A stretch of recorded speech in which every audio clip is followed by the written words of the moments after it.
Hello and welcome to another episode of Pakistanomy. My name is Uzair, as you're familiar. I'm here again this week, but it's a bit of a different episode. I think if you've been listening over the course of the summer, I did a bunch of episodes on the US-China strategic competition and what's going on in India related to that, what's going on in East Asia related to that, how the Australians are viewing this. So today we go to Latin America and we go to a country in the south of where I am, in Mexico, and understand what's going on over there. And the trigger for this particular episode was an interesting article which I've linked in the description below in Bloomberg about the boom in Mexico and how nearshoring, which is basically supply chain shifting out of China in particular, coming into Mexico, causing a boom there, but also causing other issues.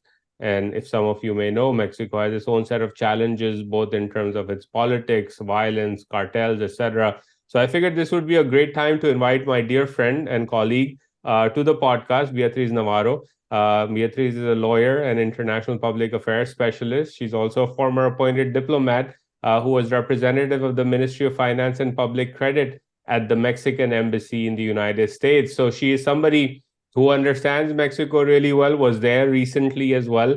And we're going to be talking to her about asking her to help us understand what's going on in Mexico. Two women will be running for president of the country in a few months. We will talk about that. We will talk about a populist president. I remember when Bea and I were working together, I would often joke with her that leader statements confused me because I didn't know whether it was the Mexican president or the Pakistani or Indian prime minister saying certain things. So we have that memory as well in terms of how that region is so similar to the politics of Mexico as well.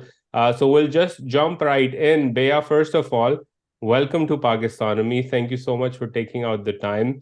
And I just want to ask you, starting off with this Bloomberg article, which I shared with you as well, a boom happening in Mexico, nearshoring Chinese supply chains shifting into Mexico, the USMCA being the driver of this in terms of where things are going.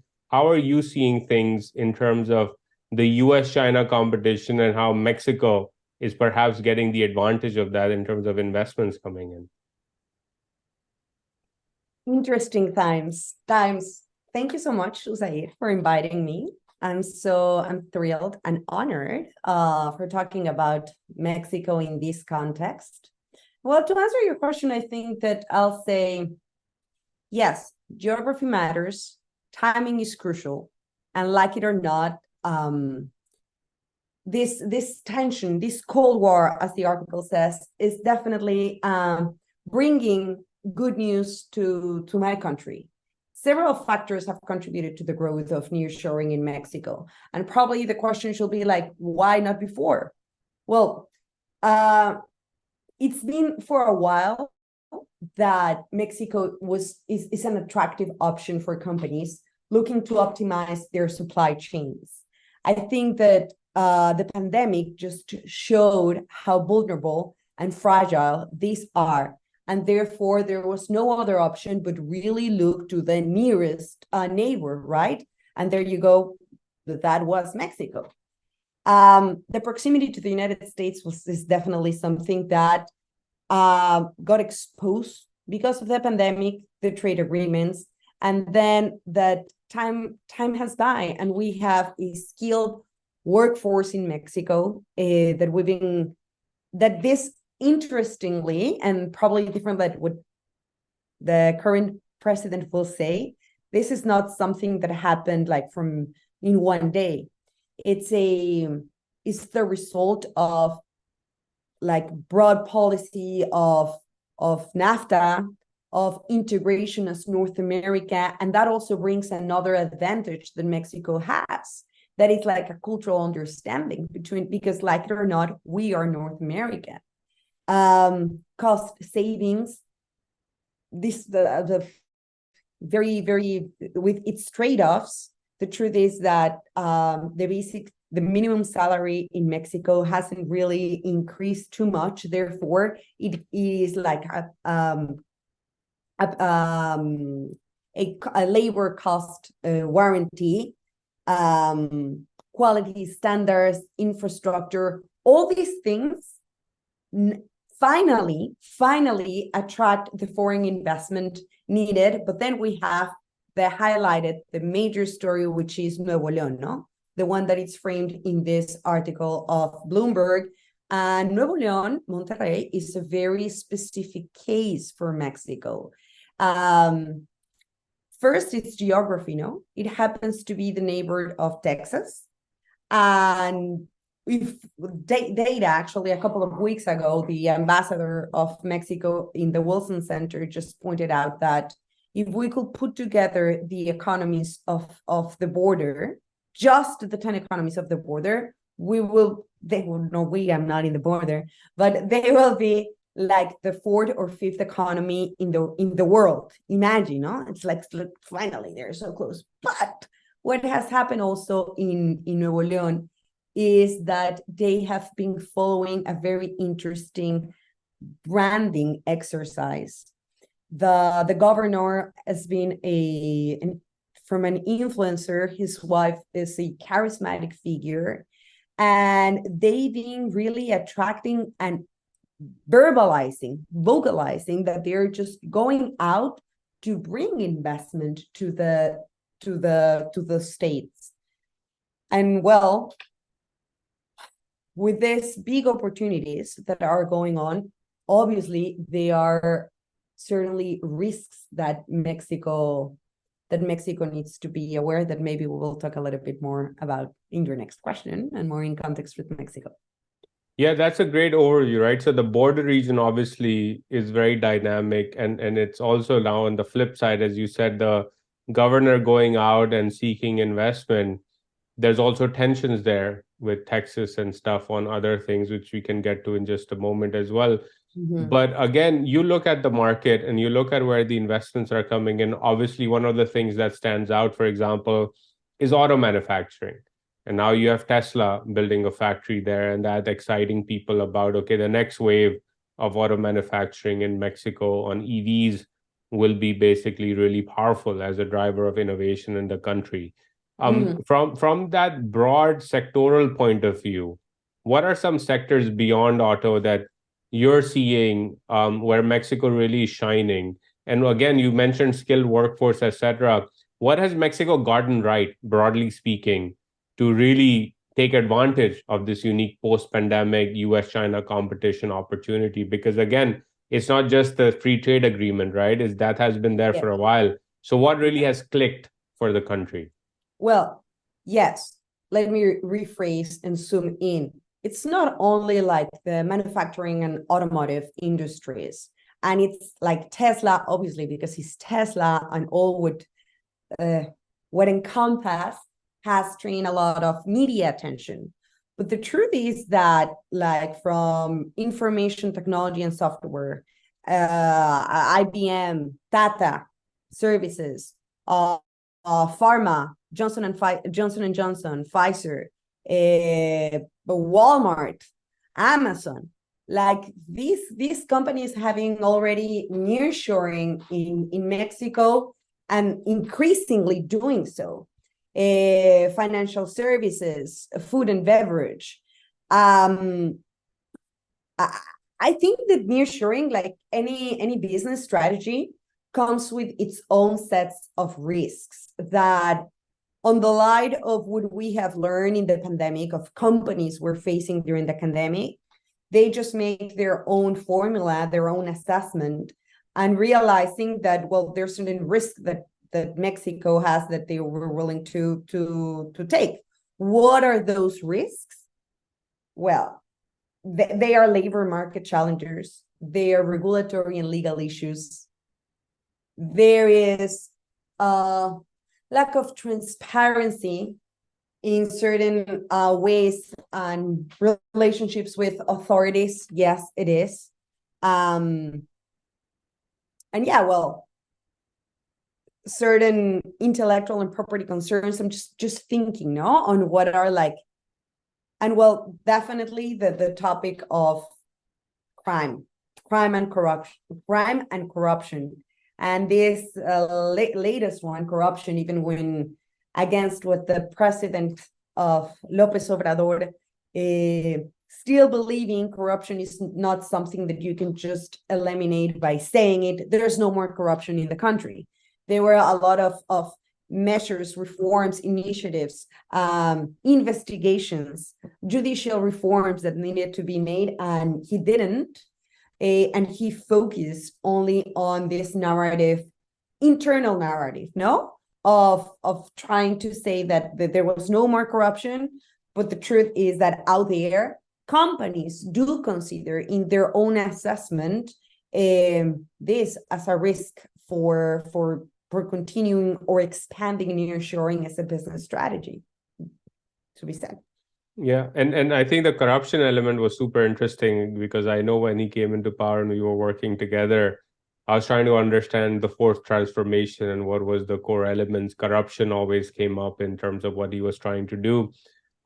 So for those of us who, in the audience, who don't really understand what AMLO represents, tell us a bit about him, his movement, the Morena Party, and what was the driving force behind this idea that, here was a populist of the left, essentially, who said he's not going to live in the presidential palace. He tried to sell off the plane, right? He talked about indigenous... We talk about that in the similarity with the right? Pakistani, yeah. Exactly. So all of those things are relatable to the audience of ours here on the podcast, which is South Asian, primarily Pakistani, that, I'm not going to use public resources for my own benefits, and that is corruption, so to speak, to do that. Yes. Help us understand the moment in time that led AMLO to become president. What does he represent in Mexico? Yeah.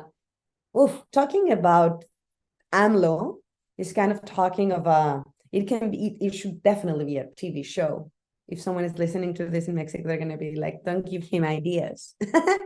But yeah. Well, he already does long speeches every day. Yeah, so imagine, like, we just need to put together his daily speeches and there you go, like probably a TV show for 20 years. No, a ver. AMLO was a candidate for several years. Well, he's been in politics all his life, right? He was... context for Southeast Asia audience. Even when democracy is new in Mexico, Mexico had the same party for more than 70 years, the PRI, the Partido de Revolución Institucional. Even the name, it's an oxymoron because it's Institutional Revolution Party. Weird. The institutions in revolution all the time. Revolutions and institutions don't go together. Yeah, that's how the story, starts. And he was a member of this party that for several years, and this is not like to blame him, but it's because everyone who was in politics in Mexico back on the time was part of this party. Then it became like the opposition, so other parties, but there were always like negotiations. And the president in power used to solely point out discreetly in a sort of ceremony that it was called de dedazo, who will be his successor. So there was no really campaign. It was people was just paying attention. I mean, this was a discussion that my parents had. I mean, everything changes just in the 2000s with Vicente Fox, no? So in this way, the alternancy, the change in power, like active opposition and different political powers, as to say a mature democracy, is fairly new if you consider this in Mexico. Having said that, what happened with AMLO is that because of this practice of fake democracy that we had in Mexico, it's very natural to AMLO to find in his speech to deny institutions and to deny elections and to deny does this sound familiar as something that happened in the US? To deny actually the results of a fair election. But what happened here in this part of the story that I'm not saying is that within the transition of one political party to others and the evolution of democracy institutions actually got consolidated. Among them, the Instituto Nacional Electoral, National Electorate Institute. With that, all the pride and the authorities and the scrutiny and the process, the democratic process and the elections, little by little mature so much that he actually won the elections successfully. And it was acknowledged, and it was like kind of big, not kind of, it was huge, because after years of him, he tried to be, well, he once declared himself elected president before taking power. And he actually made a whole ceremony in downtown Mexico, declaring himself like as an alternative president.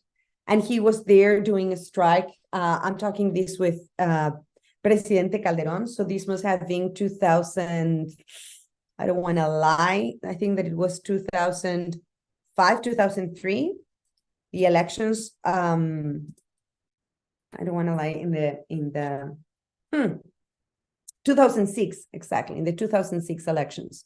So having said all this, when he arrives, he's not humble. All his movement, because he was in campaign for years, for decades, he was not only an opposition, he came out with this movement. Morena, which paradoxically means dark skin, like a woman of dark skin, you can call it morena. Morena, the dark-skinned woman also, la morenita, it's also a way that Mexicans call the Guadalupe Virgin, a very Catholic country.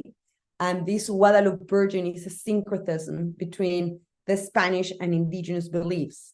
So check out all the elements of symbolism, right, that he always brings together.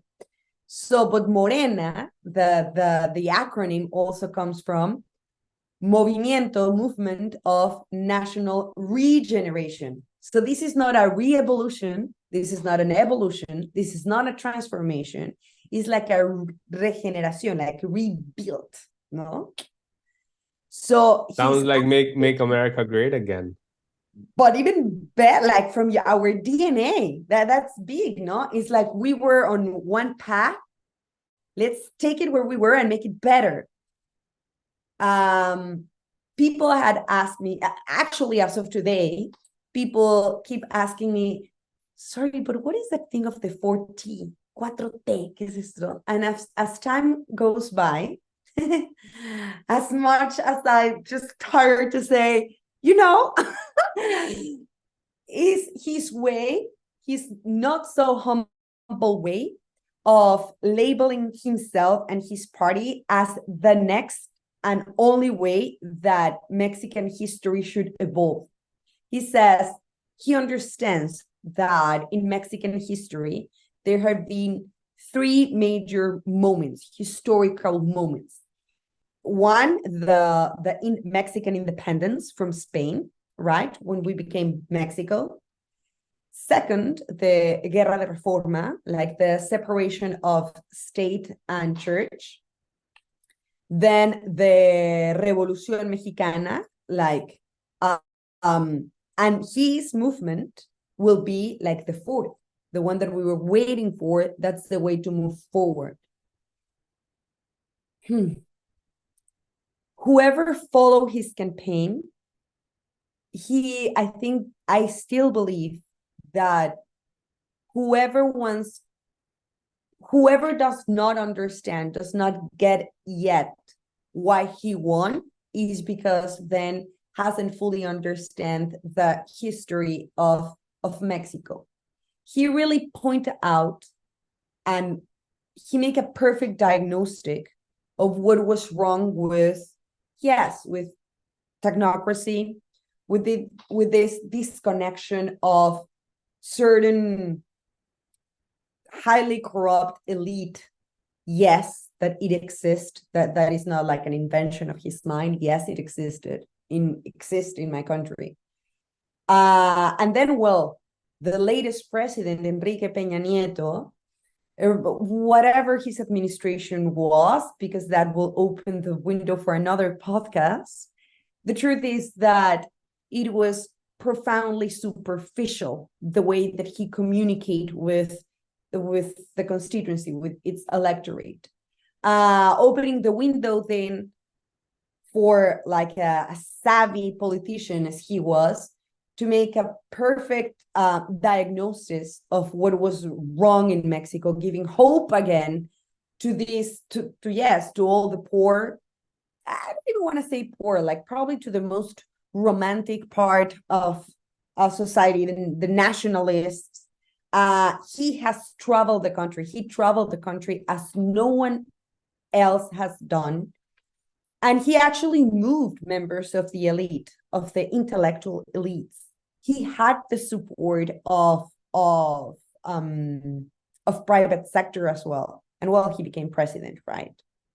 And now, 4 years later, and what we're seeing... Before you go to the now, if I may ask you, and you mentioned Peña Nieto, the last president that AMLO sort of succeeded from. One, also explain while you do that, the uniqueness of Mexican presidential politics in the sense how terms work. Because again, for South Asian listeners, there are no term limits. So I would love for you to get into that a bit as well. But my understanding, and if I'm wrong, correct me, and if I'm right, just elaborate a bit on this so that viewers understand. The corruption scandal of the Peña Nieto regime and the president's own corruption help people understand what happened over there so that they also can contextualize that. For example, the reason why I asked this is in the Pakistani case, when we were working together, Imran Khan was still prime minister. Nawaz Sharif, the former prime minister, got embroiled in a corruption scandal through the Panama Papers. And that really changed the dynamics of politics in the country in various ways. We don't need to get into that. But I felt that Peña Nieto scandal also played a similar role in terms of opening the door for AMLO. So I would love for you to explain a bit about uniqueness of presidential politics in Mexico and that corruption of that regime that, again, connected people more with AMLO and Morena. Tell me something, Uzair. Are Mexican soap operas popular in Pakistan? No. I mean, there are soap operas. They're similar. I've seen some telenovelas and stuff, but then people don't watch exactly Mexican television. I know that, like in other South Asian countries, the reference to soap operas. But I'm bringing these because former President Peña Nieto was married to a soap opera actress. Angelica Rivera was the name. And I'm putting all this flavor in the story because it matters. The scandal was as follows. There was a house. Once upon a time, there was a house, a huge mansion, a White House in Las Lomas outside Mexico City. Similar with, I want to be very careful with the description, but in what it seems to be a conflict of interest, one of the main beneficiaries and who were bids of public infrastructure projects happened to be the one who sold the house to the actress. So the owner wasn't President Peña Nieto, but it was this actress, right? This former soap opera actress.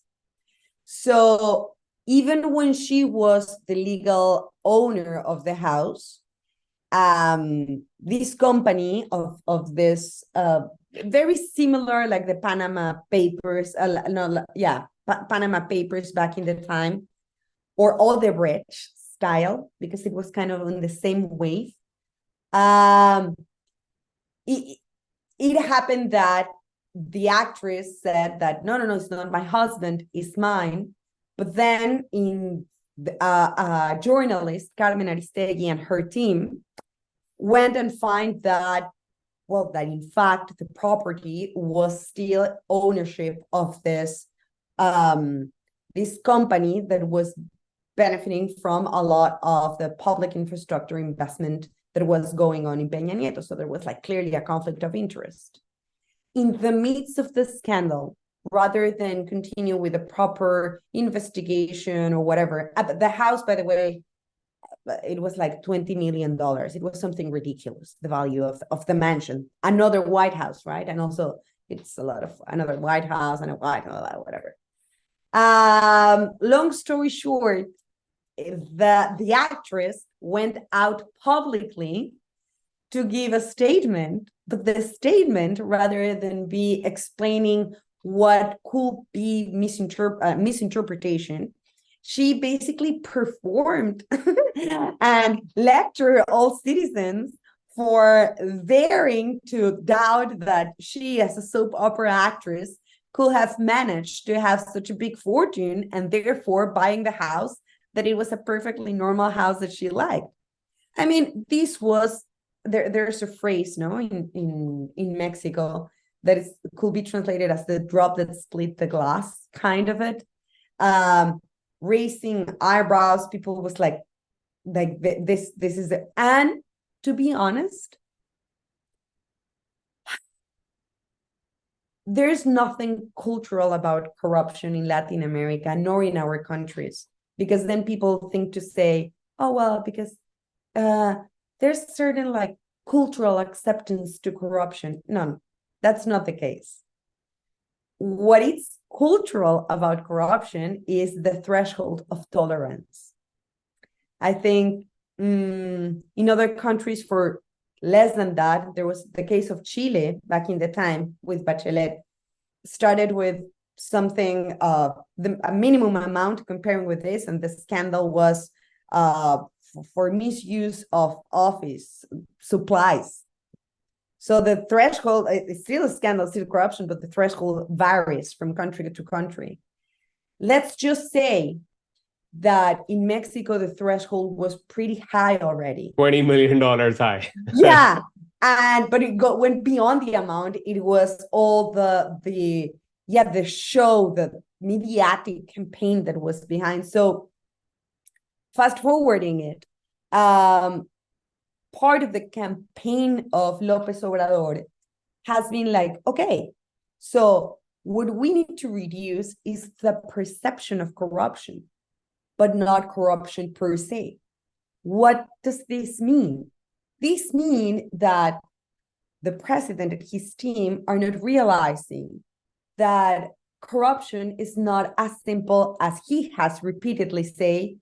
Do not lie, do not steal to the people and just be a good human being. No, it's way more complicated like that. And concepts such as accountability, transparency, integrity, judicial reform are completely out of his mind. And mainly, and this is a paradox, because even when he represents the institutions, he does not believe in the institutions of the past.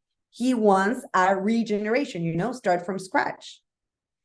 And then the question is, how come, even with this context, with this guy, foreign investment keeps going to Mexico, and Mexico still, like, as we've seen, the super peso, no? We have one of the strongest currencies in the world.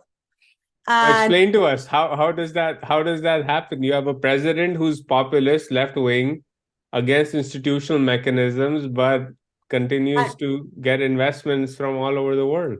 Yes, and this is my answer to your audience, with the freedom of being Mexican for a while, and then that I have been away from my country for a while. I feel that it's because, let me put it in this way.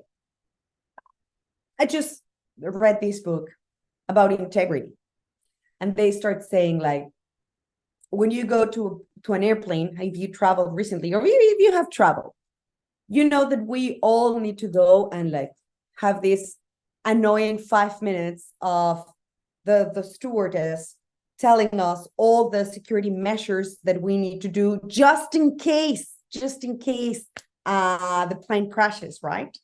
And well, some people pay attention, some don't, some like whatever. And then the plane is just going to about to leave, and then we hear the captain saying, okay, people, we need to stop because there's a technical issue and we cannot fly. So we are just going to review that, but don't worry, we are in control. the plane is gonna leave soon. We will arrive to our destination. This book, by the way, is completely in another topic, but that reminds me a lot to Mexico and corruption and rule of law, and to explain exactly this question: how come in this mess and Mexico still being one of the strongest economies in the world and still being like a paradox, actually with a very, very, very small debt after COVID, for good and bad. Like some economists says that that's really bad because that means that money hasn't been properly invested in other things that could have generate productivity. But others say, no, why do we want to be in debt? Look at other countries, Argentina, for instance. So we are, regardless of this technicality, I think that the answer is because Mexico is this old airplane where people is very used to be almost ready to go somewhere to reach our destination. But then we have someone saying like, but hold on, we need to check the integrity of the plane because maybe we are not ready to fly yet. That is exactly what's going on in my country and has happened for several years. We are ready. We have everything. We can compare ourselves with Turkey years ago, with India. But even when we are ready, it seems that we have the fuel, we have the passengers, we have the plane. We haven't taken the time yet to take seriously that exercise of checking the integrity of every single part of the plane to say that we're ready to fly. So on the light of the new elections, and given how important it is that the relationship between the US and Mexico is not, and this is maybe another great point to highlight for our audience, that despite whatever we can hear in the media, there's no other relationship more important for the US than Mexico, probably Israel, for other reasons. But Mexico and the US are intermestic relationships. They're deeply unmeshed. So on the light of this, the economy issues that are happening in the US, the elections, and what's happening in Mexico, we are going to have elections. López Obrador delivered. What he delivered? A speech of 6 years. We listened. He really, truly believed that he eliminates corruption. He made his dream of making this new airport. And then, well, other things that I don't want to go point by point in this, but for his base, he delivered, no? And he wants to continue this transformation. And then for some others, he didn't, because we still have corruption, we still have crime. We're still ready to go somewhere, but he didn't make the exercise of checking the integrity of all the parts of our plane. So we're still there. Now, what to do for not losing the momentum? What to do? And in this story, it happens that two women are here. Like, I just want to put this in context. In a highly Catholic country with one of the highest levels of violence against women in the world, the closest country to the United States, with all this, an important economy, all this that we have talked about, and we have, on the one hand, Claudia Sheinbaum, a Mexican Jewish woman running for the left, part of Morena, as elected or chosen, as the old party used to do, by López Obrador. And on the other, we're having this phenomenon that reminds me a little bit of what happened in Nuevo León, by the way. Xochitl Gálvez, who's an indigenous woman with a fantastic, inspiring story as well. Someone who comes like from the bottom, and both like leading preferences and ready to start the very long and very complicated, because in Mexico it's super long. It's a super show. very long to start the elections for president, the president. And it's a one-term presidency for 6 years. It's one term of 6 years, no re-election. So it's a long one term. Therefore, the trick here is if the party in power wants to continue whatever they made, continue its plan, like this is the case of López Obrador, first, the internal election, just like kind of in the US, the internal election is super important because that candidate is the one who's going to receive like all the support, in this case, even from the president, right? Because he keeps saying like, what matters the most is the continuation of these 40. And then in this continuation of these 40, then it's like this schizophrenic, because what does it mean? And what does it really mean for the US and for the world? Because here it comes Russia, and we go back to the beginning of the program. Here comes Russia and here comes China. Not only Mexico, but Latin America, the Chinese diplomacy, the dragon diplomacy, it's more and more present. And not only that, Russia, with this kind of ideals of left, of going back to communism, Marxism, some even groups of intellectuals in Mexico had publicly support Russia in this war against Ukraine, publicly, even when, well, we all the context, and Mexico is so close to the US. Some reporters, Dolia Esteves here, Guajardo in the case of China, and Dolia Esteves, former ambassador Guajardo, has been super clear, like, okay, given the Cold War between the US and China, this is a top moment economically for Mexico. Nonetheless, US, wake up, because China is more and more getting more strong than ever in this region. And on the other hand, well, Dolia has reported, and the Washington Post has reported, like the major infiltration of Russian spies in the world is Mexico. Mexico City is a hotspot for spies. This is not the first time that actually happens. Explain why that's the case, by the way, and why this is not the first time. Because again, to a lot of people listening in, this is news. What does Mexico City offer to Russian spies? Yeah, this is not the first. There's a beautiful book about this, by the way, called Modern Tango. I have it here somewhere. I just read it. But why? It's because when the Cold War was happening, Mexico was key. Imagine, geography matters, right? And Mexico being so close to Cuba, we received a lot of influence from, and also some people said that the Partido Revolución Institucional, the old party, has the spirit of a communist party. Revolutionary, Mexico, yeah, Mexico, it's like, for Mexico and Latin America, unions are not necessarily sins or synonyms of communism. Not. Bear on mind as well that what differentiates Mexico so far from Latin American dictatorships is that,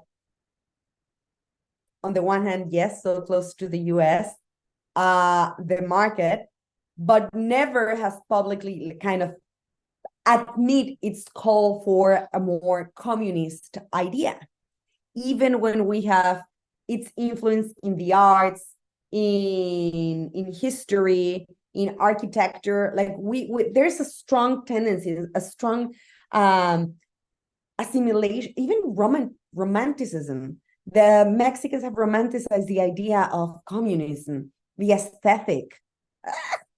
Some even feminist movements believe, like, yes, communist was the way, without forgetting that that's not the case, nor communism nor capitalism having like the exit for women, but that's another topic. So historically, Mexico was always seduced by this idea. And there was a moment in the 40s when Mexico needed, actually, the president needed to decide, like, we're there. And if Mexico had opened the door to communism, the domino effect in the region will have been inevitable. And therefore, one of the biggest threats for the US had always been to preserve not only a good relationship with Mexico, but keep them in control.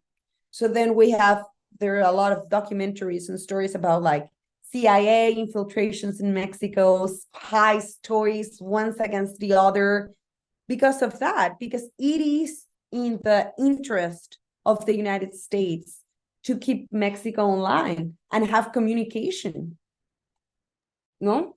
Yeah, no, that makes sense. And I think now that explains also the origins, particularly of NAFTA in that sense, right? That to integrate and become interdependent, Canada, obviously, the more nicer neighbor to the United States, but particularly with Mexico, have that development go south to build that relationship post the Cold War makes a lot of sense.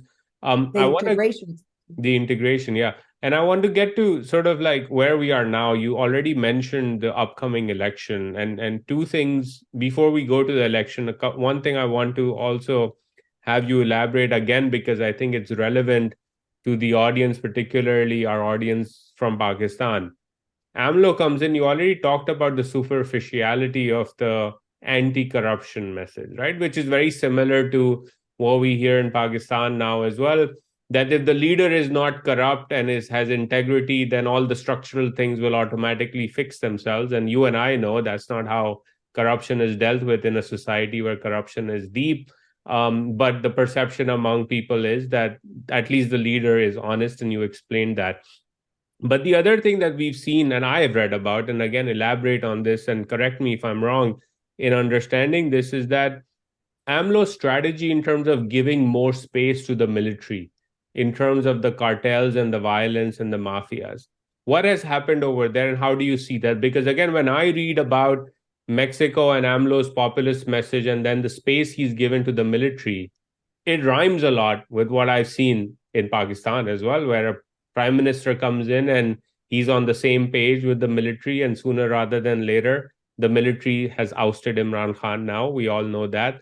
How did it play out in Mexico? Why has AMLO given more space to the military in his tenure?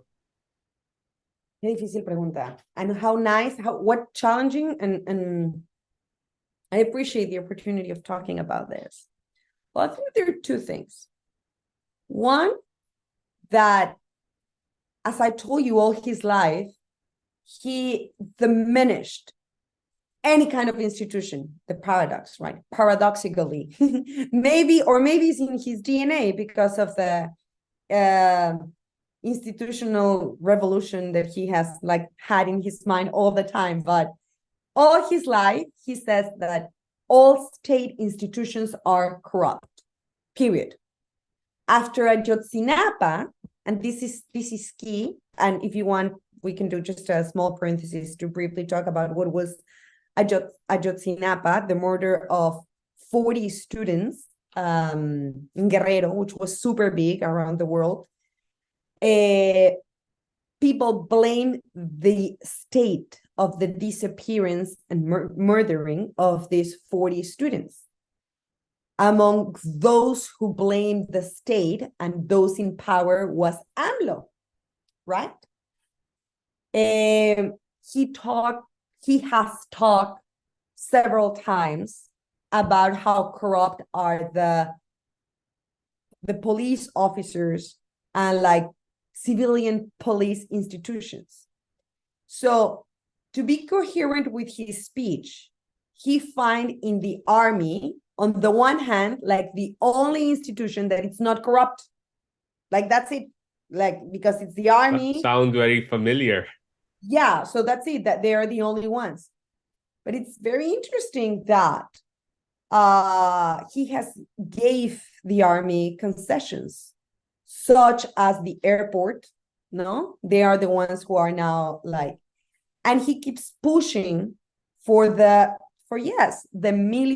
militarization of the police, which back on the time with Calderon, the president of the more center-right, never really right, never really left, center-right PAN, Partido de Acción Nacional, the former president, he criticized like it will be a violation of human rights to have the military on the streets.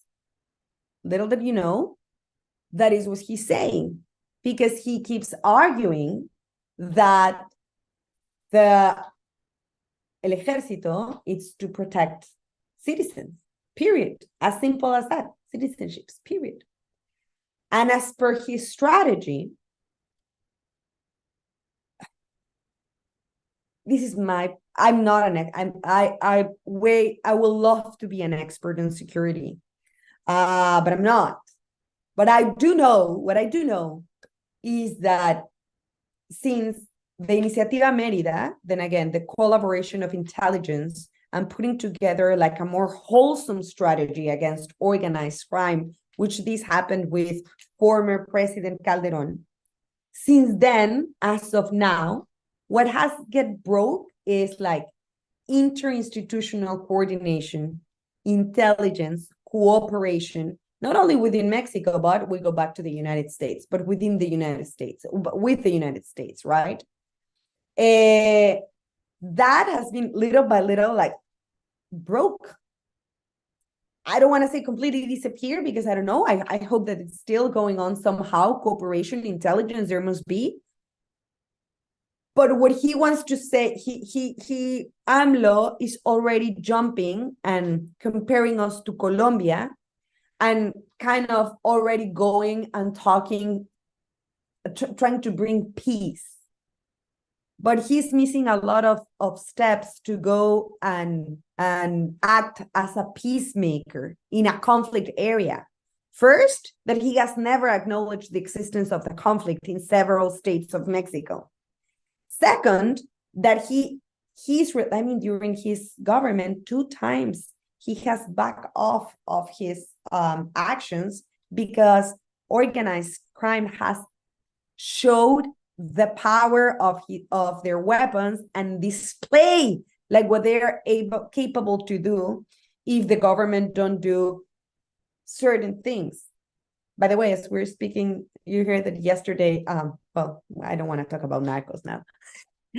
And he rather cooperates. He even has said that all this display of violence is nothing but that. A display of violence addressing kind of marketing, addressing competitors, but that it's not against the state. What? Like he has said that publicly, kind of denying the fact that people being murdered, killed, and affecting tourism. Because for the first time ever, there were shootings, not only in the Mexican airport, but in the Cancun airport, in Tulum, and like in hot spots, like global hot spots, Los Cabos as well. So we have there a challenge. We have a huge hole that needs to be addressed either by this president, and mark my words, I think that this conflict is going to definitely nurture some rhetoric in the US elections when they talk about border control, saying that, for good or worse, and there's some truth on what they're saying, that Mexico has not been able to control the problem of cartels. And then on the Mexican side, I'm eager to hear what both Claudia and Xochitl are going to say as their strategy. Because if they don't bring back the basic concepts as intelligence, cooperation, like a strategy, rather than negotiating with cartels, this seems like a very, very complicated situation. Yeah, and thank you for elaborating that, because again, it's familiar, the idea of sort of denying the rise of organized crime or organized militancy in the Pakistani case. It's similar again. That's why I wanted to have this conversation with you, because there are just so many parallels here that I think the audience has been appreciating through this conversation. Last question, before I let you go. Um, Elections are coming up. You've already mentioned two women contenders. I don't think Mexico has ever had a woman president, right? So this is going to be a historic moment as well. Tell us a bit about that sort of outlook for elections in Mexico. Where do you see things going? What are the key issues? One thing you and I have talked about, for example, is the crazy and insane amount of violence against women in Mexico, which again is a parallel in Pakistan. Pakistan, the data tells us that 1 in 4, if not 1 in 3, women experience some level of physical or emotional violence since the age of 15. Mexico has super high rates of murderous violence against women as well. So it's relatable to me as well, knowing that data in Pakistan. What are the key things that you're going to be watching out for as the presidential campaign heats up? And what are the broader expectations in Mexico from this campaign that's coming up? These years, as you know, I've been obsessively following what are really the policies that, at a policy level, what has been made for equality, for dignity, basic dignity of women in my country. And it's another paradox of Mexico. Mexico is a leading example on gender public financial management, as to say, it's one of the, I think that if not the first one, if not the second one, Latin American countries with more programs and budget assigned towards like women and girls issues, no, what they consider issues, challenges. It's Mexico City. It's one of the most progressive cities, like liberal cities in the world, from abortion to recognition of LGBT rights, no? And the paradox, the thing is like, despite this, or perhaps because of this as well, I was comparing Pakistan and Mexico. We're only 3 points apart. Sadly, Pakistan won. It's one of the countries with more domestic violence towards women. So Mexico, it's in an index of 12%, Pakistan 17, 18%.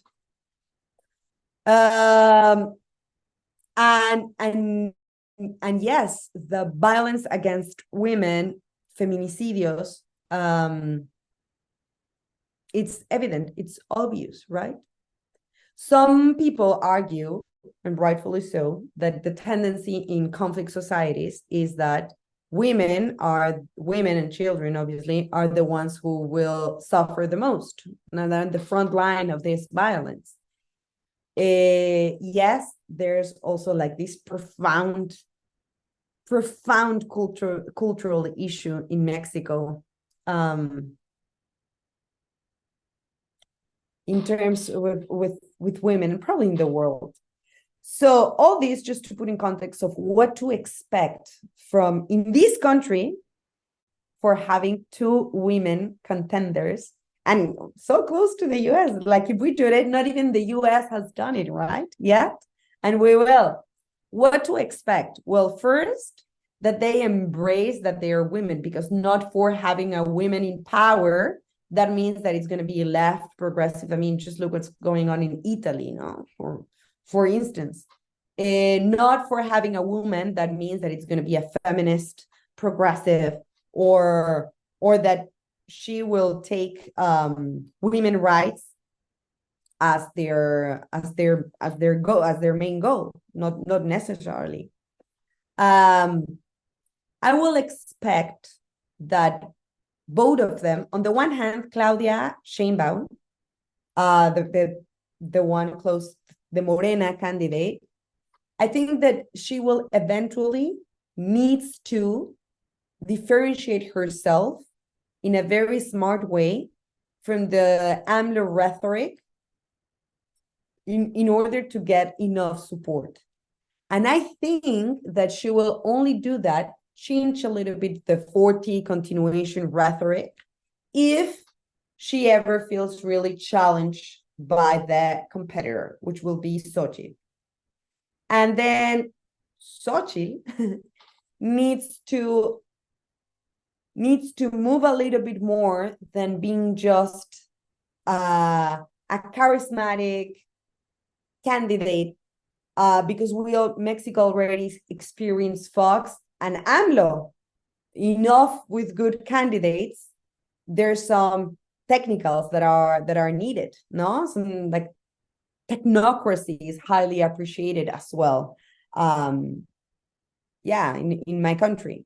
So I think that they both will need, interestingly, very different than what happened in the last election, that in order to win, you need to like radicalize more. In this case, they both need to move a little bit more to the center from what it's bringing them to this run, to this election, in order to keep the game moving. I don't know. It's going to be very interesting to see what's happening. Despite, regardless what happens, Morena, as we've seen, Morena is there for real, is there to stay. The most important states at local level are still Morena, and they're still, and if foreign investment is, any company is thinking on going to Mexico, they will have to learn to deal with how to cope with this party that pays attention to every single detail and symbolism. But when you're trying to execute it, they will be more liberal than any American liberal that we have ever known. So that's interesting. Yeah, no, it's Mexican politics. Just, the little that I know from you is just so fascinating, and it's just one of those things, right? Like, we have elections in Mexico, as you explained, US coming up, India is going into elections, Bangladesh is going into elections, Indonesia is going into elections, Pakistan is supposed to go into elections. It's just going to be a lot of elections, and a lot of transition. And I think what we're seeing around the world is a big transition, right? Populists have won the last 4 years and have sort of, disrupted the traditional way of doing politics. And now there's an opening in different parts of the world for different kind of transition. So we will see where it goes. And there are so many parallels and so much things to learn from. So I'm so happy you took out the time to share with us what's going on in Mexico and how it's similar or not so similar to South Asia in that sense, right? And last question before I let you go, I always ask my guests this. You've already mentioned a couple of books, so maybe you want to just repeat them. But what are 2 or 3 books you would like to share or recommend to the audience? Like recent books, or like anything books that you think should it be an important read for people on any topic? Well, if anyone of your audience is interested, it's this not so clear conversation about Mexico, it's of its interest. I think that a good way to understand this intense Mexican identity will be reading the super famous Octavio Paz, The Labyrinth of Solitude book, which I think that we need to update it, by the way. I hope that one day one can write a book that it's called like the Exit to the Maze or something like that, because in that book he deeply explains what it really means to be half Hispanic, half indigenous. And really, like Mexicans, we are aware of that mix, that profound mix, and how does that makes us act as like the soul of the nation, as a national identity. It's a fascinating exercise where the author kind of extrapolates his own analysis, psychoanalysis, to a national analysis, but it's beautifully written. And even when it's a very male prose it's really enjoyable. So that will be one book. Another one, well, of course, and I'm sure, actually, I think that another guest of yours have already mentioned it, Sapiens. I recently finished it from Yuval Noah. Completely changed my mind. I read it while I was pregnant, by the way. So the author makes basically a Bible on the origins of our species, of what it really means to be human, and the power of, in a fascinating, scientifically fast, beautiful way. For me, he really explores where human mind can lead us, no? And what's the limit, and how we are impacting the world overall. And one that I've been recently rereading, because it truly changed my mind, is, I don't know if you heard about it, it's The Golden Notebook of Doris Lessing. She won the Nobel Prize, a British feminist. And in this book is the story of Anne, a woman who's recently divorced, and she's very happy with her kids. But what the book is really about, it's about compartmentalization. How to be a woman, to be fully a woman, you cannot disconnect from the political and social context of your upbringing, and how that really is gonna impact every single aspect of your life, of your femininity. And it's called The Golden Notebook, because within there are other 4 notebooks. It's just beautifully written. It's not complex. It's like getting to truly female psychology in a very liberating way. Well, I like. I think those will be my Thank you for those recommendations. I've not read 2 of them. I've read Sapiens, and interestingly enough, I'm almost done with this book called The Dawn of Everything, which is a much thicker book than Sapiens. I've heard, yeah. But how is it? It's really good in the sense that it in different parts disagrees with sort of the guns, germs, and steel argument, or some of the Sapiens arguments. But what I loved about it was less the fact that it made me rethink something like Sapiens, which is always great in a book, right? It makes you rethink something you think is amazing as well. But more importantly, I think what I loved about it was how it weaves a narrative, something you and I have previously talked about as well, of the fact that there is a lot of history about indigenous culture that is not taught to us, that we don't see as history because it did not exist in the literature that many of us were taught. Yeah. So it gets into this idea that, for example, like in the first 3 chapters or something, it gets into the fact that European conversations of liberalism, what it means to be a free man, right? In that, the conversation of that time actually came out of the conversations colonizers in North America were having with indigenous people of this continent. Because the indigenous people of this continent would look at the French and the British coming in and be like, you guys are crazy. You're not free. What does it mean to be free, right? And so that question came out of that engagement. And that's how it went back into Europe as a debate. And that was the birth of European liberalism, as this book argues, right? That's just one example. Fantastic. So I'm definitely gonna read it. It's a wonderful read. It's more academic than Sapiens, so you have to kind of digest it slowly. I'm still not done with it. I've been slowly making my way through it. I'm almost done. But I think, you reminded me of the fact that Sapiens is an excellent book. And I would say The Dawn of Everything is a good accompaniment to it, because it's a bit of a different take on a similar story about humanity. So with that, Bea, thank you so much for your time, for your insights. Again, maybe as the election draws near and we know more about these 2 wonderful women who are running for president of Mexico, we will bring you back on to explain to us who's about to win and why and what their big agenda is. So until then, have a good night and we'll talk to you soon. Thank you, Uzair. Seriously thrilled for having this conversation. I hope that I was a little bit clearer than what my mind was to our You were audience. great. You were great. And yes, looking forward for another opportunity. Maybe now it will be great that you come to a future podcast to talk about Pakistan to Mexicans. Happy to do that. Thank you. Good night. Thank you, my friend.